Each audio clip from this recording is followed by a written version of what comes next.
Amaliyotda yuzturan imtihonisi nihoyat oddiy. Oldi bilan o'zingizni tunishtirishda ixcham mazmunli qilib deyishingiz kerak. Oldi bilan o'zingizni bir qisqacha tunishtirayman. Men bir Sayib Jamol. İxtiyorsiz holda bir qancha qiz chet el so'zlab imtihon oluvchilarga o'zingizni bilimliligini his qildiring. Sizlarning yana nima so'rovinglar va bagiyalı. MTT'de oltamanglar bu yerda. O'zingizning kasbiy mahoratini namoyon qilishni unutmang. İmtihon oluvchilar bir ko'rib unutib qolmasin.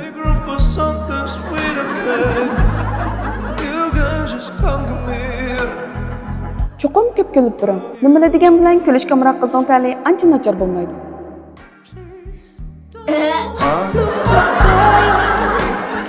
Agarda imtihon olg'uchi siz javob bera olmaydigan savolni so'rab qolsa, oldinma temani almashtirishni unutmang. Sizcha shu bizning jamninki yurishlik chaylarini tetib beqish faoliyatini qanday qilsak texmi yuqori unumga erishib bo'ldi. Yaqinqi Iran Isroil to'qinish to'g'risida men o'z ko'z qarashimni so'zlab baqsam bo'lamdi. Taza tushunmay qolgansiz bizning setish bilimdagi shimshim tafsilatini deb bersangiz, siz o'ylaganingizni deb bersangiz. Bunda bizninki jamninki bu yurishlik çaylarninki yangidan chiqqanlik uchun biz tetib yiqish faoliyat qildik-ku. O çayimizni echiblanmış eg'izni sikandirlagandan keyin buningda 5 yuandan 5555 yuangacha mukofot chiqdi. Mushuni siz qanday holatda tashviqot qilib bersiz mashini so'radingiz. Italiya cho'p bilan 43-numurlik simonotni aralashtirib yeganda bekroq dedi ekan. Agarda imtihon olg'uchi sizni oldingi shirkatdan ayrilish sababingizni so'rasa, amalbash shirkatning yomon gapini qilmang. Shu oldingi xizmat o'rnimizdan nima ish istifa berayapmiz? Kelar jamshina.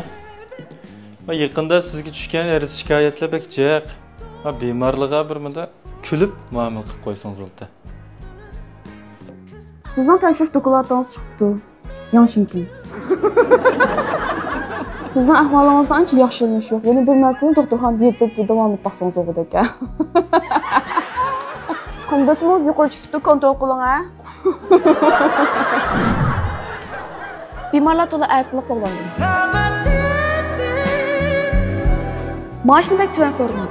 Imtihon olg'uchiga baho talashqidek bo'shlik yaratib bering. Sizning shu shirkat kelgandan keyin umid qilgan maoshingiz qancha? 100 million. Baho talashsanglar bo'ladi. İmtihon olg'uchini savolingiz bormi deb so'raganda siz shirkatga oid savollarni so'zing bu degan nomer qo'shgan ish. Sizning shu shirkat qator sizning yana bilinmagan yoki so'raydigan savolingiz bormi? Shirkatinglarning bejida mas'uli yo'qdi va? Esingizda bo'lsin, gapni to'xtatib qo'ymang. Hech kim gap qilmaganda o'zingiz tiyinib tepishni unutmang.